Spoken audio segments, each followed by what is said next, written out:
কোনো সমৃদ্ধশালী ধনবান ব্যক্তি যখন সুন্দরভাবে তার জীবন কাটাচ্ছেন, স্ত্রী, পরিবার, সন্তান সন্ততি, অনেক ধন সম্পদ, হঠাৎ করে একটা সাংঘাতিক ক্ষতি, এমন একটা পরিস্থিতি যেখানে তার সব শেষ হয়ে গেল। কিভাবে তিনি তার মনকে সুস্থির রাখতে পারেন? তার জীবনের সমস্ত মন্দতা, তার জীবনের সমস্ত বিপর্যয়কে কিভাবে শান্তভাবে তিনি গ্রহণ করতে পারেন? কি চিন্তা করেন আপনি এ বিষয়ে?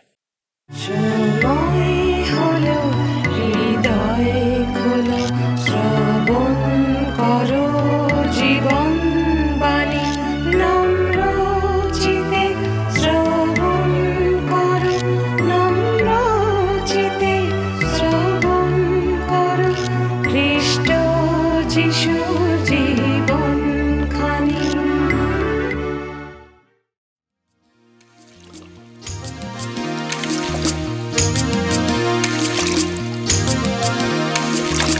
জীবনটা তো এক সমুদ্র, পাড়ি দিতে হবে মোদের, তাই তো চলেছি রক্ষাকারী এই নৌকায়, সবে মিলে আমরা চলেছি। হে সামালো, ও হে সামালো, হে সামালো, ও হে সামালো। জীবনটা তো এক সমুদ্র, পাড়ি দিতে হবে মোদের, তাই তো চলেছি রক্ষাকারী এই নৌকায়, সবে মিলে আমরা চলেছি। হে সামালো, ও হে সামালো, হে সামালো, ও হে সামালো।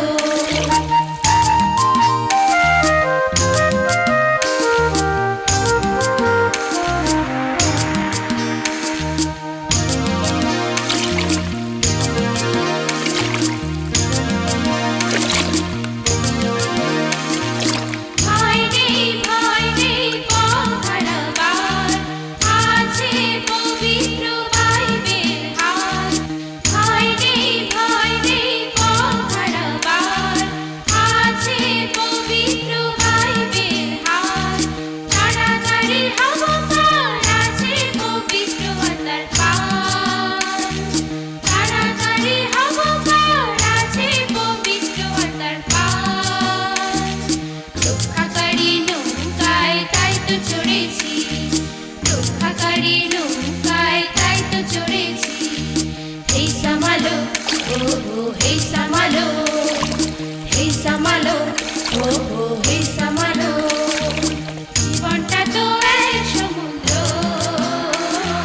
পাড়ি দিতে হবে মোদের, তাই তো চলেছি রক্ষাকারী এই নৌকায়, সবে মিলে আমরা চড়েছি।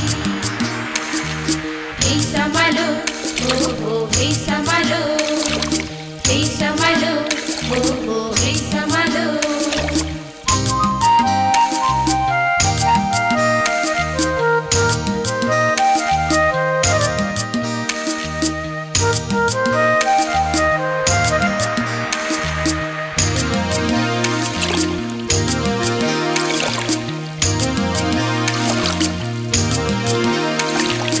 ঝড় তুফান যতই আসুক না, দুঃখ কষ্ট কিংবা বেদনা। ঝড় তুফান যতই আসুক না, দুঃখ কষ্ট কিংবা বেদনা। তবে আছে নৌকায় নৌকার ছড়ি, যিশুর সাথে মোরা আনন্দেতে রই। আছে নৌকায় নৌকার ছড়ি, যিশুর সাথে মোরা আনন্দেতে রই। যদি বলো ও ভাই শোনো, আমায় নেবে কি? বলবো আমি একটু দাঁড়াও, নম্বর করে নি। যদি বলো ও ভাই শোনো, আমায় নেবে কি? বলবো আমি একটু দাঁড়াও, নম্বর করে নি। ঈশ্বরের ভালোবাসা দড়ি দিয়ে তোমায় টেনে নি। ঈশ্বরের ভালোবাসা দড়ি দিয়ে তোমায় টেনে নি। রক্ষাকারী নৌকায়, ভয়টা তোমার কি? রক্ষাকারী নৌকায়, ভয়টা তোমার কি? হে সামালো,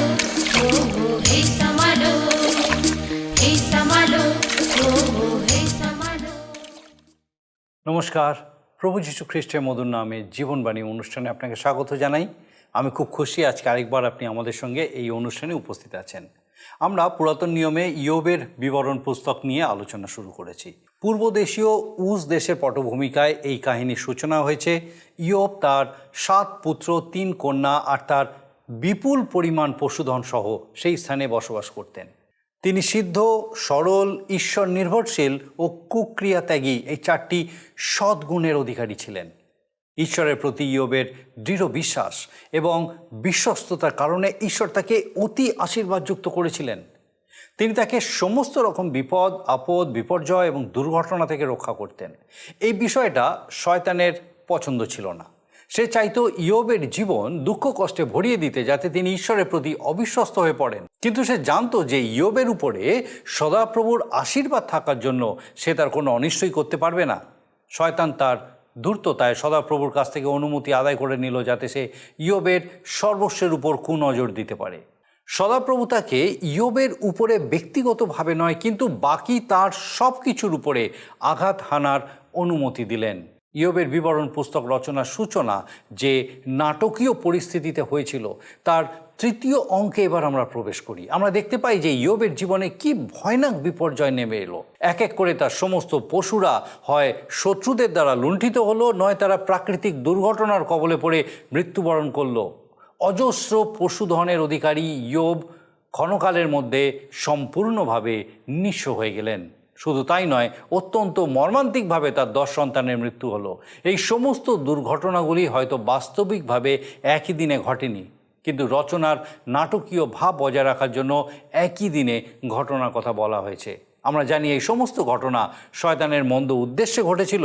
সে চেয়েছিল ইয়োবকে ঈশ্বরের পথ থেকে সরিয়ে দিতে, কিন্তু আমরা তাকে তার এই পরিকল্পনায় বিফল হতে দেখি। কারণ এত মর্মান্তিক অবস্থার মধ্যে পড়েও ইয়োব ঈশ্বরের উপরে তার বিশ্বস্ততা বজায় রাখলেন।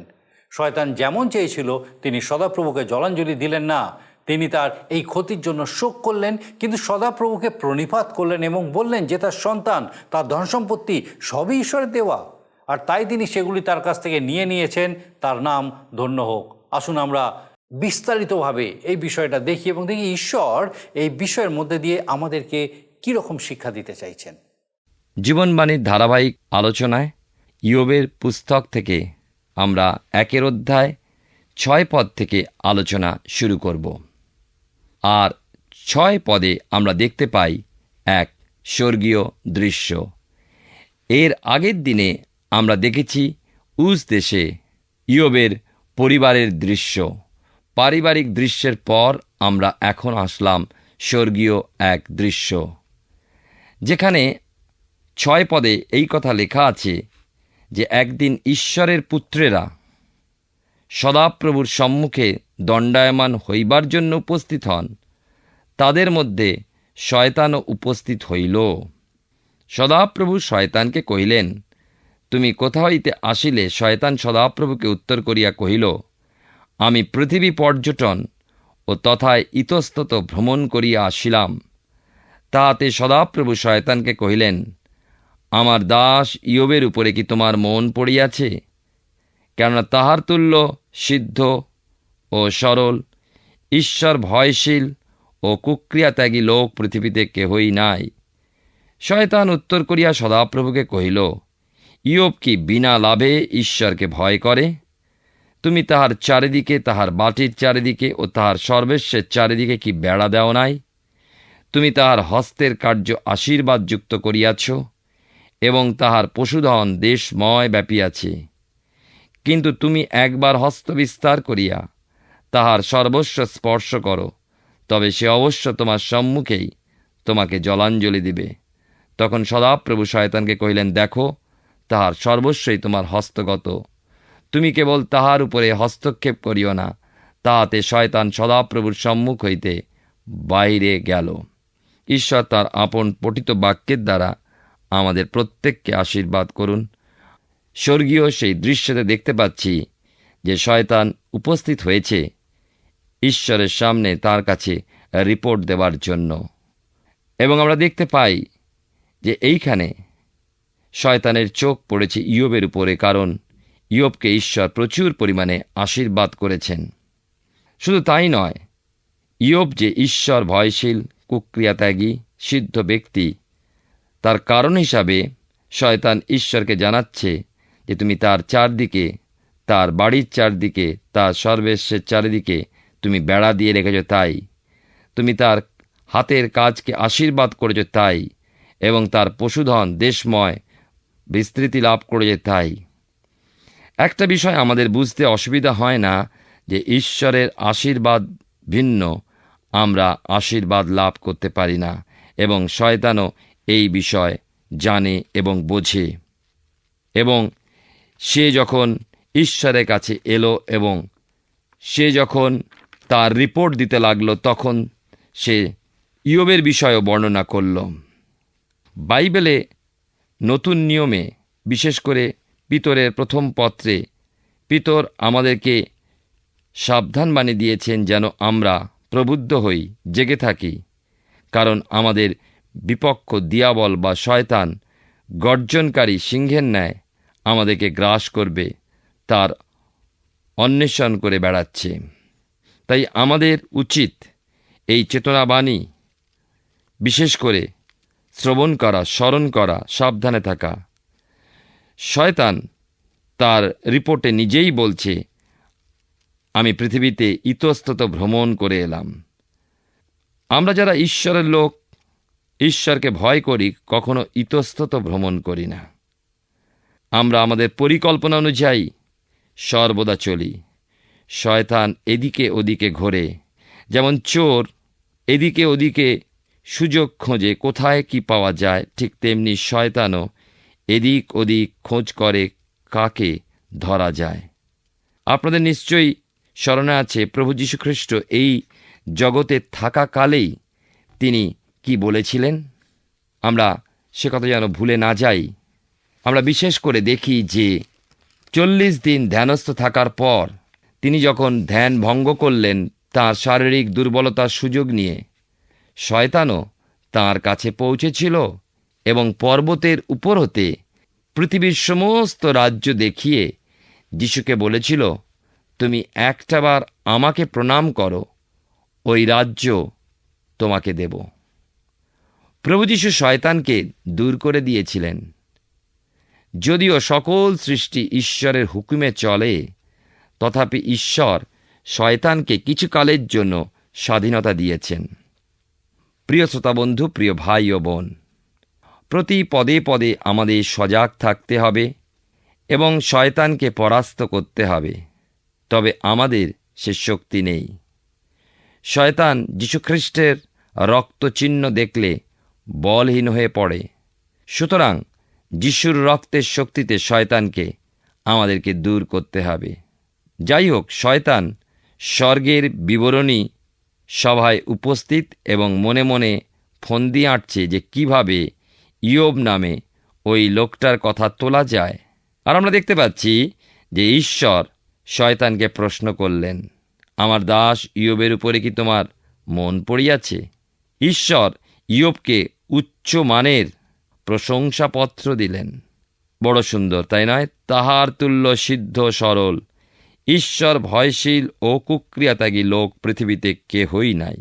আজকে যদি আমাদের সম্বন্ধে ঈশ্বর প্রশংসাপত্র লেখেন, তাহলে কি লিখবেন? একবার ভাবুন তো, আপনার সম্পর্কে বা আমার সম্পর্কে ঈশ্বর কি লিখতে পারেন? আমি আপনি প্রভুর জন্য কেমন জীবনযাপন করছি? আমরা দেখি এখানে যে আসলে শয়তান ইয়োবকে কবজা করার চেষ্টা চালিয়ে যাচ্ছিল, কিন্তু ঈশ্বর তার ভক্ত সন্তানদের চারিদিকে অদৃশ্য বেড়াজাল দিয়ে রাখেন এবং শয়তানের ক্ষমতাই হয় না সেই বেড়াজাল ভেদ করতে পারে। আমি বিশ্বাস করি যে প্রত্যেক বিশ্বাসী ও ঈশ্বরের ভক্তের চারিদিকে ঈশ্বর বেড়াজাল দিয়ে রেখেছেন, যেন শয়তান আমাদের কোনো মতে ছুঁতে না পারে। শয়তানও সরাসরি ঈশ্বরকে চ্যালেঞ্জ করেছিল। সে বলল, ইয়োবকে তুমি মহা সম্পদ দিয়েছ, ওইসব সরিয়ে নাও, ওর চারিদিক থেকে রক্ষা বেড়া সরিয়ে দাও, দেখি ও কেমন তোমায় ভক্তি করে, কেমন তোমায় ধরে থাকে। শয়তান দেখাতে চায় যে মানুষকে তুমি যতক্ষণ দেবে ততক্ষণই সে তোমার সেবা করবে। এটিও অবশ্য কোনো কোনো ক্ষেত্রে ঠিক। অনেকে ঈশ্বরকে ভালোবাসেন ঈশ্বরের কাছে পাওয়ার জন্য, অনেকে দান করেন ঈশ্বরের কাছে পাওয়ার উদ্দেশ্যে। এটি কিন্তু ভুল ধারণা। আমরা ঈশ্বরের উদ্দেশ্যে দান করি, আমরা ঈশ্বরকে ভালোবাসি তার প্রমাণস্বরূপ। ঈশ্বর আমাদেরকে ভালোবাসেন, তার প্রমাণস্বরূপ তিনি তার পুত্রকে দান করেছেন। শয়তান মানুষের চরিত্রটাকে ব্যঙ্গ করছে এখানে। এমনিতেই শয়তান কিন্তু মানুষকে ভালোবাসে না, ঘৃণাই করে।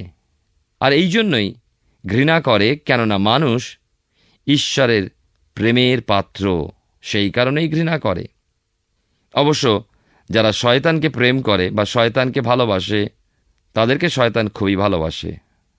আমি ব্যক্তিগতভাবে শয়তানের প্রভুত্ব মানতে কোনোদিনও রাজি নয়, কারণ সে আমায় ঘৃণা করে। তাকে আমি প্রভু বলে মানব কি করে? ঈশ্বর আমাকে আপন সন্তানের মতন ভালোবাসেন।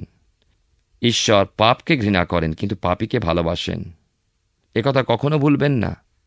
তিনি পাপী মানুষকে ধ্বংস করার জন্য পৃথিবীতে আসেননি, তিনি পাপীকে উদ্ধার করার জন্য এসেছিলেন। তাই তিনি বলছেন, সুস্থ মানুষের চিকিৎসকের প্রয়োজন নাই, তিনি এসছেন অসুস্থদের জন্য, অধার্মিকদের জন্য। শয়তানের কথায় ঈশ্বর তাকে অনুমতি দিলেন যে ইয়োবের যা কিছু সম্পদ আছে সবই তোমার হাতে দিলাম, তুমি কেবল ইয়োবের দেহ স্পর্শ করবে না। তাহলে আমরা দেখছি যে সময় সময় ঈশ্বর শয়তানকে আমাদের সম্পদের উপরে, এমনকি দেহের উপরও হস্তক্ষেপ করার অধিকার দেন। ঈশ্বরের অনুমতি ছাড়া শয়তান আমাদের কিছুই করতে পারে না। শয়তান কেবল মানুষের শত্রু নয়, ঈশ্বরের কিন্তু পরম শত্রু। আমরা নাটকের এবারে তৃতীয় দৃশ্যে আসব। এবারে কিন্তু আর স্বর্গ নয়, আবার সেই উস দেশ। 13 থেকে 17 পদে লেখা আছে, পরে কোনো একদিন ইয়োবের পুত্রকন্যাগণ তাহাদের জ্যেষ্ঠ ভ্রাতার গৃহে ভোজন ও দ্রাক্ষারস পান করিতেছিল। এমন সময় ইয়োবের নিকটে এক দূত আসিয়া কইল, বলদেরা হাল বইতেছিল এবং গর্ধপীরা তাহাদের পার্শ্বে চড়িতেছিল। ইতিমধ্যে সিবাইয়েরা আক্রমণ করিয়া সেই সকল লইয়া গেল এবং খড়গাধারে যুবকগণকে নষ্ট করিল। আপনাকে সংবাদ দিতে কেবল একা আমি রক্ষা পাইয়াছি। সে কথা কইতেছিল, ইতিমধ্যে আর একজন আসিয়া কহিল, আকাশ হইতে ঈশ্বরের অগ্নি পতিত হইয়া মেষপাল ও যুবকগণকে দাহ করিল, তাহাদিগকে গ্রাস করিল। আপনাকে সংবাদ দিতে কেবল একা আমি রক্ষা পাইয়াছি। সে কথা কইতেছিল, ইতিমধ্যে আর একজন আসিয়া কহিল, কলদিয়েরা 3 দল হইয়া উষ্ট্রপাল আক্রমণ করিয়া তাহাদিগকে লইয়া গেল এবং খড়গাধারে যুবকগণকে বধ করিল। আপনাকে সংবাদ দিতে কেবল একা আমি রক্ষা পাইয়াছি। আগেই বলেছি যে ইয়োবের 10 জন ছেলে মেয়ে পরস্পর এক একজনের বাড়িতে ভোজের ব্যবস্থা করতেন। এইদিকে শয়তান ইয়োবের সকল সম্পদের উপরে আঘাত হানার অনুমতি লাভ করেছিল ঈশ্বরের কাছ থেকে। ইয়োবের সন্তানেরা একদিন যখন আমোদ প্রমোদে ব্যস্ত এবং অপরদিকে ইয়োব যখন আপন ঘরে নিশ্চিন্তভাবে দিন যাপন করছিলেন, সেই সময় এক সংবাদবাহক ইয়োবকে সংবাদ দিল যে সিবাইয়েরা, এরা হচ্ছে একটা লুটেরা জাতি, আক্রমণ করে সকল দাসকে বধ করেছে এবং 500 জোড়া বলদও তারা হরণ করে নিয়ে গেছে। তার সাথে 500 গর্ধপীও তারা নিয়ে গেছে। ওই সংবাদবাহক কথা শেষ করেছে কিনা, করেছে অপর এক সংবাদবাহক সংবাদ দিল, আকাশ থেকে আগুন পড়ে 7,000 মেষ ও সকল দাসকে পুড়িয়ে ছাই করে দিয়েছে। তখনকার কালে ইন্স্যুরেন্স কোম্পানি ছিল না, আর থাকলেও ইন্স্যুরেন্স কোম্পানির নিয়মাবলীতে একটা কথা আছে, যদি ঈশ্বরের কোনো কাজে আগুনে পুড়ে যায় তার জন্য তারা দায়ী নয়। মজার কথা, শয়তানের আগুনের কথা কখনো কিন্তু উল্লেখ করা হয়নি। ইয়োবের মেষপাল কিন্তু শয়তানের আগুনেই পুড়েছিল। মেষপালের সংবাদ শোনবার পর মুহূর্তে অপর একজন সংবাদবাহক সংবাদ দিল যে কলদিয়েরা সব দাসদের বধ করে 3,000 উট লুট করেছে। আমরা অনেক সময় শুনে থাকি যে স্টক মার্কেটের পতনের সংবাদ। ব্যবসায়ী মহল মাথায় হাত দিয়ে বসে পড়ে। ইয়োবের সমস্ত সম্পদ একই দিনে নিঃশেষ হয়ে গেল। কিন্তু এতেই শেষ নয়। ইয়োবের জীবনে একই দিনে পর পর বিপর্যয় এলো, সর্বস্ব গেল, ইয়োব নির্বিকার। কিন্তু এরপর আর এক সংবাদবাহক চরম আঘাতের সংবাদ বয়ে নিয়ে এলো। ইয়োবের বড় ছেলের বাড়িতে সব ভাই বোন একত্রে মিলে মহাভোজে মেতেছিল এবং সেই সময় মরুভূমি থেকে মহাঝড়, যাকে টর্নেডো বা হ্যারিকেন গোছের ঝড় উঠে ভোজ বাড়িতে লাগল এবং একসঙ্গে 10 ছেলে মেয়ে মারা গেল। দেখি আমরা এই অংশটি। সে কথা কইতেছিল, ইতিমধ্যে আর একজন আসিয়া কইল, আপনার পুত্রকন্যাগণ তাহাদের জ্যেষ্ঠ ভ্রাতার গৃহে ভোজন ও দ্রাক্ষারস পান করিতেছিলেন, আর দেখুন প্রান্তর পার হইতে একটা ভারী ঝড় উঠিয়া গৃহটির চারিকোণে লাগিল, আর যুবকগণের উপরে গৃহ পতিত হইল, তাহাতে তাহারা মারা পড়িলেন। আপনাকে সংবাদ দিতে কেবল একা আমি রক্ষা পাইয়াছি। আমরা দেখছি কি ভয়ানক ঘটনা। ইয়োবের ক্ষেত্রে যদি আমরা থাকতাম, একটু ভাবি, তাহলে আমরা কি করতাম? আমি একজনকে জানি, তার এক কন্যা ক্যান্সারের যন্ত্রণায় ছটফট করছে। ভদ্রলোক ওই দৃশ্য সহ্য করতে না পেরে হাতের বাইবেল ছুঁড়ে ফেলে দিয়ে বললেন, সব মিথ্যা, সব ভাঁওতা। ওই অসুস্থ কন্যা তখন প্রার্থনা করছে, পিতা ঈশ্বর, আমার বাবাকে ক্ষমা করো, দোষ নিও না। মেয়ের যন্ত্রণার দৃশ্য সহ্য করতে না পেরে ওই কাজ করেছেন। ওই ভদ্রলোক তারপর বাইবেল বুকে তুলে নিল, ঈশ্বরের কাছে ক্ষমা চেয়ে প্রার্থনা করল। আজ সে প্রভুর একজন দাস। ইয়োবের পুস্তকে 1 অধ্যায় 20 থেকে 22 পদে লেখা আছে, তখন ইয়োব উঠিয়া আপন বস্ত্র ছিঁড়িলেন, মস্তক মুণ্ডন করিলেন ও ভূমিতে পড়িয়া প্রণিপাত করিলেন, আর কহিলেন, আমি মাতার গর্ভ হইতে উলঙ্গ আসিয়াছি, আর উলঙ্গ সেই স্থানে ফিরিয়া যাইব।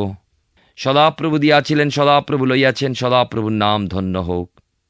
এই সকলেতে ইয়োব পাপ করিলেন না এবং ঈশ্বরের প্রতি অবিবেচনা দোষারোপ করিলেন না। ইয়োবের দিকে একবার দেখুন, তার সাক্ষ্য শুনুন। খ্রিস্টান জীবনের দর্শন এমনই হওয়া উচিত। তার মুখের কথা শুনুন, আমি মাতার গর্ভ হইতে উলঙ্গ আসিয়াছি, আর উলঙ্গ সেই স্থানে ফিরিয়া যাইব। সদাপ্রভু দিয়াছিলেন, সদাপ্রভু লইয়াছেন, সদাপ্রভুর নাম ধন্য হোক। এ কথা সকলের জন্যই প্রযোজ্য। একটা প্রবাদ আছে, মৃত্যু বস্ত্রে কোনো পকেট নাই। মানুষ মৃত্যুতে কিছুই সঙ্গে নিয়ে যেতে পারে না। কোনো এক সময় এক ধনী ব্যক্তি মৃত্যুশয্যায় আর কিছুক্ষণের মধ্যেই মারা যাবেন। মৃতের পাশে তার উকিল বসে কামরার বাইরে যত আত্মীয়স্বজন অপেক্ষায়, কি জানি কাকে উত্তরাধিকারী করে যান, এই প্রশ্ন সবার মনে। উকিলবাবু পর্দা ঠেলে গম্ভীরভাবে বার হয়ে বললেন, উনি মারা গেলেন। এক অতি আগ্রহী আত্মীয় প্রশ্ন করলেন, উনি কত রেখে গেলেন? উকিলবাবু উত্তর দিলেন, উনি সবই রেখে গিয়েছেন, কিছুই সঙ্গে করে নিয়ে যাননি। ইয়োবের দিকে তাকিয়ে দেখুন, জগতের তৎকালীন ধনকুবের নিঃস্ব নিষ্কপটদক। সংবাদ শুনে হাটের কিন্তু কোনো ব্যামো হল না, অজ্ঞান হলেন না। বস্ত্র চিরে দুঃখ প্রকাশ করলেন, দুঃখের চিহ্ন মস্তক মুণ্ডন করলেন, সদাপ্রভু ঈশ্বরের ধন্যবাদ দিলেন, আর ঈশ্বরের সাক্ষাতে ধন্য হলেন, কেননা চরম দুঃখের মাঝেও ঈশ্বরকে দোষারোপ করলেন না। প্রিয় শ্রোতা বন্ধু, প্রিয় ভাই ও বোন, ইয়োবের পুস্তক যেন একটা ধারাবাহিক নাটক। এ পর্যন্ত আমরা 3টে দৃশ্য দেখেছি। প্রথম উজ দেশ, দ্বিতীয় দৃশ্য স্বর্গে, এবং তৃতীয় দৃশ্য আবার উজ দেশে। আর এই নাটকের প্রধান নায়ক ইয়োব এবং খলনায়ক হল শয়তান, আর নাটকের পরিচালক হলেন সদাপ্রভু ঈশ্বর। 2 অধ্যায় আমরা প্রথম 3টি পদ পাঠ করি। লেখা আছে, আর একদিন ঈশ্বরের পুত্রগণ সদাপ্রভুর সম্মুখে দণ্ডায়মান হইবার জন্য উপস্থিত হইলে, তাহাদের মধ্যে শয়তানও সদাপ্রভুর সম্মুখে দণ্ডায়মান হইবার জন্য উপস্থিত হইল। সদাপ্রভু শয়তানকে কহিলেন, তুমি কোথা হইতে আসিলে? শয়তান সদাপ্রভুকে উত্তর করিয়া কহিল, আমি পৃথিবী পর্যটন ও তথা ইতস্তত ভ্রমণ করিয়া আসিলাম। সদাপ্রভু শয়তানকে কইলেন, আমার দাস ইয়োবের প্রতি কি তোমার মন পড়িয়াছে? কেন তাহার তুল্য সিদ্ধ সরল, ঈশ্বর ভয়শীল ও কুক্রিয়াত্যাগী লোক পৃথিবীতে কেহই নাই।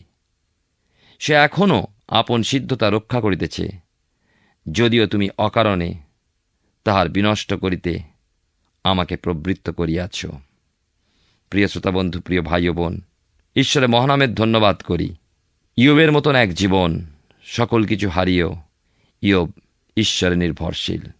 ঈশ্বর তার সম্বন্ধে এক অপূর্ব সার্টিফিকেট দিয়ে চলেছেন, যা আমাদেরকে অবাক করে না, বরং আমরা অভিভূত হয়ে পড়ি।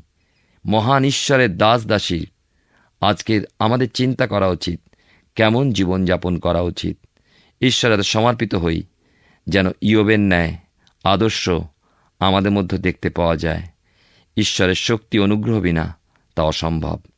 আমরা ইয়োব পুস্তক থেকে ধারাবাহিকভাবে অধ্যয়ন শুরু করেছি, আর আমার বিশ্বাস মহান ঈশ্বর বিশেষভাবে আপনার সঙ্গে কথা বলেছেন। শয়তান ঈশ্বরের অনুমতি ব্যতি রেখে কোনো মানুষের কোনো ক্ষতি করতে পারে না। যে সমস্ত মানুষের উপর সদাপ্রভুর আশীর্বাদ থাকে, তাদের অনিষ্ট করার ক্ষমতা শয়তানের নেই। কিন্তু অনেক সময় শয়তান তার শঠতা ও ধূর্ততায় কোনো মানুষের ক্ষতি করার অনুমতি সদাপ্রভুর কাছ থেকে আদায় করে নেয়, যেমনটা আমরা ইয়োবের ক্ষেত্রে হতে দেখি। কিন্তু তার জীবনে ভয়ানক বিপর্যয় নেমে আসলেও ইয়োবকে কিন্তু আমরা ভেঙে পড়তে দেখি না। এমনকি সদাপ্রভুর প্রতি তার আস্থা, তার বিশ্বাস, তার ভক্তি কোনো অংশেই কমে যেতে দেখি না।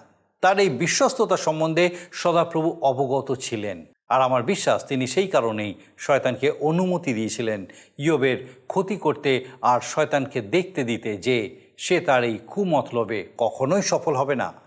শয়তান কি এত অল্পেতেই হতোদ্যম হয়ে পড়েছিল? সে কি আরও নির্মম হওয়ার পরিকল্পনা করলো না? আমরা আমাদের আগামী পর্বে লক্ষ্য করব যে শয়তান এরপর কি করলো এবং ইয়োবের প্রতিক্রিয়াই বা কী হলো। আসুন এখন প্রার্থনায় যাব, আর আমি চাইব এই সময় আপনি আমার সঙ্গে প্রার্থনায় যোগ দিন। আসুন প্রার্থনা করি।